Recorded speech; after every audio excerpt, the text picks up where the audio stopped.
Hello student, welcome to my channel सरमल lecture. आज का ये वीडियो क्लास 10 हिंदी के लिए सबसे ज्यादा इंपॉर्टेंट है, क्योंकि आज मैं आपको बताने वाला हूं जो आपका क्लास 10 में हिंदी संस्कृत होता है उसके जितने भी आपके महत्वपूर्ण गद्यांश और पद्यांश है। ठीक है, 2023 बोर्ड एग्जाम के लिए बहुत ज्यादा इंपॉर्टेंट हो चुका है, क्योंकि यहां आप लोग देख सकते हो संस्कृत का केवल गद्यांश आपके बोर्ड एग्जाम में 5 मार्क्स का आएगा। ठीक है, गद्यांश आपका 5 मार्क्स का आएगा, और यहां आप लोग देख सकते हो बोर्ड एग्जाम में जो आप लोगों का पद्यांश ये भी 5 मार्क्स का आएगा। देख सकते हो, सर्वे भवन्तु सुखिनः सर्वे सन्तु निरामया सर्वे भद्राणि पश्यन्तु मा कश्चित् दुर्भागा भवेति। देखो, आपके गद्यांश और प्लस पद्यांश इक्वल टू आपके 10 मार्क्स बहुत ज्यादा इंपॉर्टेंट होते हैं। 10 मार्क्स, 1 मार्क्स की कीमत उनसे पूछो जो 1 नंबर से फेल हो जाता है। ठीक है, और आप लोगों का इस वीडियो में 10 मार्क बिल्कुल पक्का होने वाला है। वीडियो को लाइक कर देना, चैनल पर नया तो सब्सक्राइब भी कर देना, अपने फ्रेंड्स के साथ शेयर भी कर देना। ये आप लोगों का क्लास 10 हिंदी संस्कृत का सबसे महत्वपूर्ण गद्यांश और पद्यांश का वीडियो है जो बोर्ड एग्जाम में 100% आएगा। ठीक है, यहां से आप 95% बोर्ड एग्जाम में ला सकते हो, क्योंकि मैं आप लोगों को सारी चीजें पढ़ाने वाला हूं। तो ये बहुत ही ज्यादा इंपॉर्टेंट है, तो ये आप लोग सबसे पहले एक बार पढ़ो, और इसमें आप लोग देखो सबसे ज्यादा इंपॉर्टेंट है, लिखा हुआ है ऐसा नगरी भारतीय संस्कृति संस्कृत भाषायास केंद्र स्थली अस्ति। ठीक है, एंड एट एवं संस्कृत वारणस्य एंड संस्कृत आलोक सर्वत्र प्रसिद्ध एंड मुगल युवराजा दारा सिकोह आतगत्य, मतलब यहां आए थे। भारतीय दर्शन, ठीक है, भारतीय दर्शन शास्त्राम अध्ययनम आक्रोत एंड सह तेसा ज्ञाननम तथा प्रभाविता अभवत यत तेन एंड उपनिषद अनुवादः, ठीक है, अनुवादा फारसी भाषाम करती। ठीक है, तो ये बहुत ज्यादा इंपॉर्टेंट है। सबसे पहले अगर आपको संस्कृत में क्या है कि इसका अनुवाद बहुत ज्यादा इंपॉर्टेंट है। अब इसका आप लोग कैसे निकालोगे, ठीक है, ये बहुत ज्यादा इंपॉर्टेंट है। अब देखो, सबसे पहले लिखा हुआ है ऐसा नगरी। ऐसा नगरी का मतलब होता है यह नगरी। ठीक है, भारतीय संस्कृति संस्कृत भाषाएं केंद्र स्थली अस्ति, मतलब ऐसा नगरी भारतीय संस्कृति यानी कि भारतीय संस्कृति का और संस्कृत का, ठीक है, भाषा यानी कि भाषा का, ठीक है, भाषा की केंद्र स्थली है। कहने का मतलब है कि यह नगरी भारतीय संस्कृति और संस्कृत भाषा की केंद्र स्थली है। ठीक है, जैसे आपका विद्या का केंद्र स्थल विद्यालय होता है, ऐसे इसका केंद्र स्थल ये है। एत एवं संस्कृत वाराणस्य एंड संस्कृतस्य आलोका सर्वत्र प्रसिद्धा, यानी कि इसका मतलब है यहीं से संस्कृत साहित्य और संस्कृति का प्रकाश सभी जगह फैला है। मतलब यहीं से संस्कृत इन सब का प्रकाश फैला है और इतना ज्यादा इंपॉर्टेंट हो गया है। ठीक है, and Mughal Yuvraja and Dara सिको आतगत्य, ठीक है, यहां कहने का मतलब है कि मुगल युवराज जो हैं और दारा सिको ने यहां आकर, मतलब यहां आकर क्या किया है, भारतीय दर्शन यानी कि भारतीय दर्शन एंड शास्त्रों का अध्ययन किया था। ठीक है, यहां आकर, क्योंकि ये बहुत ज्यादा इंपॉर्टेंट स्थल है। ठीक है, सा तेसा ज्ञाननम तथा प्रभाविता अभवत, मतलब इसका कहने का मतलब है वह उनके ज्ञान से इतना ज्यादा प्रभावित हुआ था, मतलब उनके ज्ञान से बहुत ज्यादा प्रभावित हुए थे कि, ठीक है, कि यहां आप लोग तो अभवत यत तेन उपनिषद अनुवादा फारसी भाषायां करती, यानी कि उन्होंने क्या किया, उसने उपनिषदों का अनुवाद फारसी भाषा में कराया। ठीक है, अब देखो, सबसे पहले आप ये बताओ ये किस चैप्टर से लिया गया है, संस्कृत का किस चैप्टर से है, याद है कुछ? पहले चैप्टर से है वाराणसी। ठीक है, वाराणसी चैप्टर से है, इतना तो याद ही होगा। तो सबसे पहले आपको संदर्भ लिखना है। तो संदर्भ में इसमें कोई लेखक और कवि नहीं होते, केवल चैप्टर का नाम पता हो बस। तो इसमें आप लोगों को लिखना है जो आप लोगों का प्रस्तुत, ठीक है, गद्यांश है, जो आप लोगों का प्रस्तुत गद्यांश है। और ये आपका गद्यांश है ना, गद्यांश जो है हमारी पाठ्य पुस्तक, जो हमारी पाठ्य, ठीक है, हमारी पाठ्य पुस्तक, ठीक है, हमारी पाठ्य पुस्तक। अब यहां आप लोग ब्लैक पेन लेना। अब यहां देखो, यहां आप लोग कॉमा लगाना और यहां लिखना हिंदी। ठीक है, हिंदी, ठीक है, समझ में आया, हिंदी। अब हिंदी के, अब ये आप लोगों का कौन सा खंड है, संस्कृत खंड है ना, तो यहां आप लोग कॉमा लगाना और लिखना संस्कृत खंड। कौन सा खंड है ये, संस्कृत खंड। ठीक है, क्योंकि आप लोगों का संस्कृत खंड से लिया गया, ध्यान से समझना, ऐसा ही लिखना है। अब देखो, ये मैंने ब्लैक से क्यों लिखा, कभी आप लोगों ने सोचा? हाँ, आप लोगों को सोचना चाहिए। वो वाराणसी चैप्टर का नाम है, तो ये तो ब्लैक से होना ही चाहिए। तो वाराणसी, ठीक है, वाराणसी पाठ से, पाठ से उद्गृत है, ठीक है, ये है हमारा, ठीक है। अब देख लो ये ध्यान से, यहां अब आप लोगों को क्या समझ में आया, यहां मैंने मेन चीज जो चैप्टर का नाम है ये मैंने हाईलाइट कर दिया। जब भी एग्जामिनर आपकी कॉपी को चेक करे तो लगे कि एक टॉपर की कॉपी है, ठीक है, राइटिंग अच्छी होनी चाहिए और जो चीज हाईलाइट, जैसे चैप्टर का नाम, लेखक का नाम, कवि का नाम, ये सब हाईलाइट होनी चाहिए, ठीक है। जैसे इसमें मैंने चैप्टर का नाम संस्कृत खंड हिंदी को हाईलाइट कर दिया तो एग्जामिनर का जैसे ही इस पर नजर पड़ेगा आपको फुल मार्क्स तुरंत दे देगा, क्योंकि ये सबसे ज्यादा इंपॉर्टेंट चीज मैं आपको बता रहा हूं। और ऐसे ही बोर्ड एग्जाम में आपको लिखना भी है, ठीक है। अब आप लोग देखो, आप लोग प्रसंग कैसे लिखोगे, प्रसंग भी लिख देना, प्रसंग में कुछ नहीं है। इसमें सबसे ज्यादा इस चीज में, इस गद्यांश में जो है वाराणसी ऐतिहासिकता तथा अवस्थिति के विषय में बताया गया हर एक चीज में, ठीक है। चाहे आपकी इसमें जो भी, चाहे आपका इसमें पूरे आपका वाराणसी चैप्टर में अगर संदर्भ आए तो ऐसे लिखना। और मैं आपको एक छोटा सा प्रसंग बता देता हूं, अगर कोई भी आपका आए गद्यांश इस चैप्टर में से, तो जैसा मैं आपको बता रहा हूं वो प्रसंग लिख देना, व्याख्या आपको अलग करना है, ठीक है। तो यहां आप लोगों को लिखना है इस गद्यांश में, कोई भी गद्यांश हो, इसमें सारी चीजों में वाराणसी की ही बात की गई है। तो इस गद्यांश में क्या किया गया है,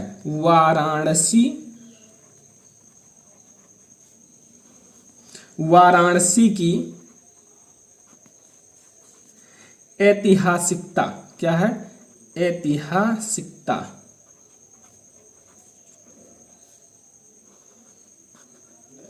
वाराणसी की ऐतिहासिकता, ठीक है, यानी कि इसकी ऐतिहासिकता तथा आपकी अवस्थिति, क्या है, अवस्थिति, ध्यान देना, बहुत ज्यादा इंपॉर्टेंट चीज मैं आपको बता रहा हूं, अवस्थिति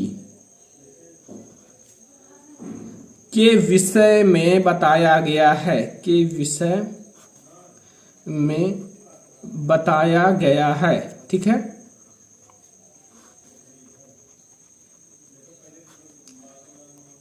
बताया गया है, ठीक है।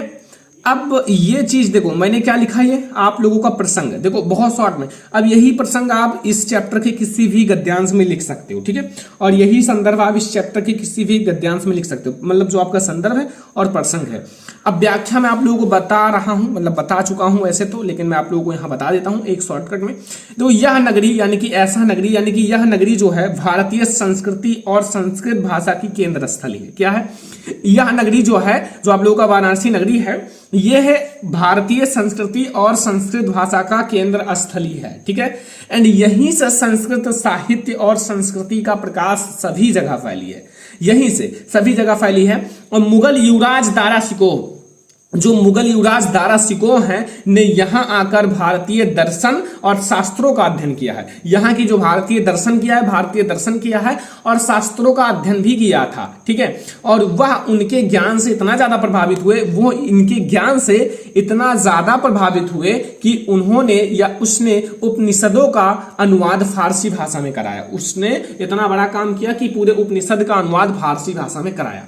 तो ये हमारा है गद्यांश, बहुत ज्यादा इंपॉर्टेंट है ये बोर्ड एग्जाम के लिए। ऐसा भी मैं आपको और भी कराऊंगा, ठीक है, आगे चलकर। लेकिन अभी आप लोग ये जो गद्यांश है बहुत ज्यादा इंपॉर्टेंट है, नोट कर लेना और सॉल्व करना, ठीक है। वैसे आप इसको ऐसा ही लिख लेना जैसा मैंने संदर्भ बताया है, प्रसंग बताया है, व्याख्या बताया है, इसको ऐसा लिख लेना। बोर्ड एग्जाम में आए तुरंत आपको यहां 5 मार्क्स दे देगा, ठीक है। लेकिन जैसा बताया हूं ऐसे ही लिखना। देखो मैंने पढ़ाया है बहुत सारे बच्चों को और उन्होंने हिंदी में 99 मार्क्स लाए हैं, ठीक है। अब 99 मार्क्स का मतलब है कि मतलब जो मैंने बताया वो बोर्ड एग्जाम में आया और उन्होंने अच्छे से लिखा, हैंड राइटिंग भी अच्छी, और कोशिश किया ज्यादा से ज्यादा अच्छे लिखने का, क्योंकि 99 मार्क्स लाना आसान नहीं होता है, बहुत ज्यादा मेहनत लगता है। तो ये हमारा है गद्यांश। हम लोग देखेंगे पद्यांश। अब देखो आप लोग पद्यांश ये बहुत ज्यादा इंपॉर्टेंट है, देख सकते हो बोर्ड एग्जाम में बहुत बार आया है। लिखा सर्वे भवन्तु सुखिनः सर्वे सन्तु निरामयाः सर्वे भद्राणि पश्यन्तु मा कश्चित् दुर्भागा भवेति, ठीक है। ये श्लोक भी है, ये श्लोक भी याद कर लेना, काफी आसान है, बोर्ड एग्जाम में श्लोक भी आता है। तो श्लोक आप इसको अभी आप 2-3 बार याद करो, ठीक है। ऐसे सर्वे भवन्तु सुखिनः सर्वे सन्तु निरामयाः एंड सर्वे भद्राणि पश्यन्तु मा कश्चित् दुर्भागा भवेति, ठीक है। अब आप लोगों को इसका अनुवाद करना है, मैं आपको अनुवाद बता देता हूं। सर्वे मतलब सब, भवन्तु मतलब हो, सुखिना मतलब सुखी, यानी कि सब सुखी हो, ठीक है।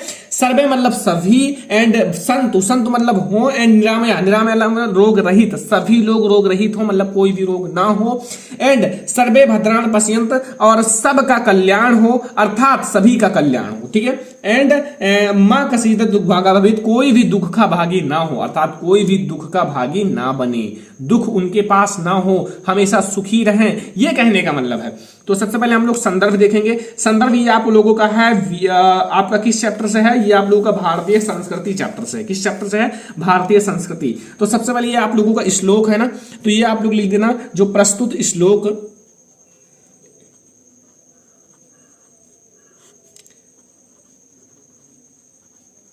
ये आप लोगों का पद्यांश भी कह सकते हो, लेकिन प्रस्तुत श्लोक ज्यादा सही रहेगा। प्रस्तुत श्लोक जो है हमारी किस पाठ्य पुस्तक, ठीक है, पाठ्य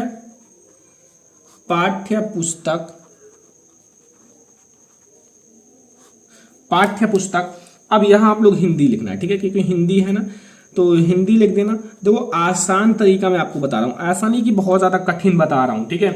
कि अब आप लोग देखो संस्कृत खंड को भी ब्लैक से लिख देना, जो कि यहां लिख देना संस्कृत खंड,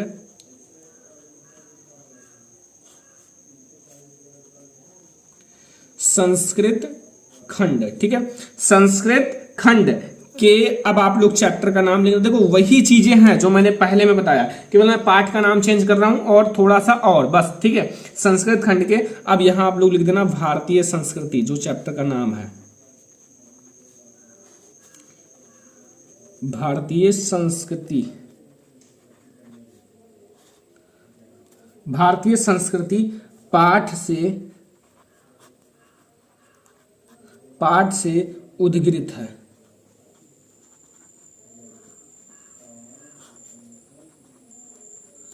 ठीक है। बस हो गया। क्या इसमें क्या है, बहुत आसान है, बस इतना सा करना है, आपको तुरंत नंबर मिल जाएगा। ऐसे ही करना बोर्ड एग्जाम में। अब आप लोगों को लिखना है प्रसंग। अब प्रसंग लिखने में क्या है, प्रसंग में भाई जो इसमें बताया गया है, जिस पर प्रकाश डाला गया है, भारतीयों की मूल भावना पर प्रकाश डाला गया है, तो उसको लिख दो। जो ये हमारा है ना, इसमें हमारा क्या बताया गया है कि प्रस्तुत श्लोक में जो है ना, सभी के बारे में ये सही है। प्रस्तुत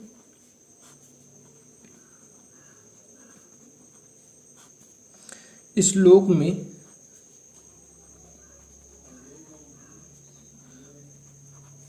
जो भारतीयों हैं, भारतीयों की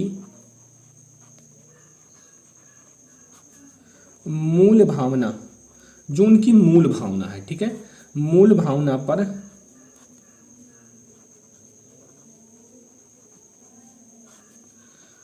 प्रकाश डाला गया है, ठीक है, मूल भावना पर प्रकाश डाला गया है। ये हो गया। तो ये हमारा हो गया प्रसंग, ठीक है, प्रसंग। अब व्याख्या देख लो। व्याख्या में क्या है कि सब सुखी हो।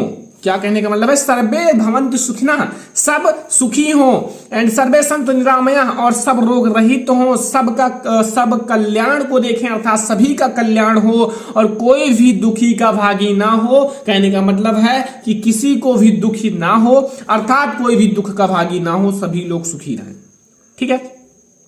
तो ये हमारा वेरी इंपॉर्टेंट पद्यांश है। अब यहां से मैंने आप लोगों को एक गद्यांश एक पद्यांश करा दिया। अब ऐसे ही मैं आप लोगों को और भी गद्यांश पद्यांश संस्कृत का लाऊंगा, ताकि आप लोगों का अच्छे से अच्छे स्टडी हो सके और बोर्ड एग्जाम में 95% लेकर आओगे, क्योंकि मैं आप लोगों को पूरा हिंदी पढ़ाने वाला हूं, सारे सब्जेक्ट क्लास 10 का, ठीक है, सारा सब्जेक्ट। आप लोग अच्छे से पढ़ो, चैनल को सब्सक्राइब करके रखो कि कोई भी वीडियो मैं अपलोड करूं तो वो आप लोगों को सबसे पहले देखने को मिले, ठीक है। वीडियो को शेयर भी कर देना अपने फ्रेंड्स के साथ। चलो फिर मिलते हैं नेक्स्ट इंपॉर्टेंट वीडियो में, लेकिन इसको नोट कर लेना, जो मैंने बता रखा है इसको नोट कर लेना, मेहनत करो, ठीक है, पढ़ाई करो। चलो फिर मिलते हैं नेक्स्ट इंपॉर्टेंट वीडियो में, तब तक के लिए धन्यवाद।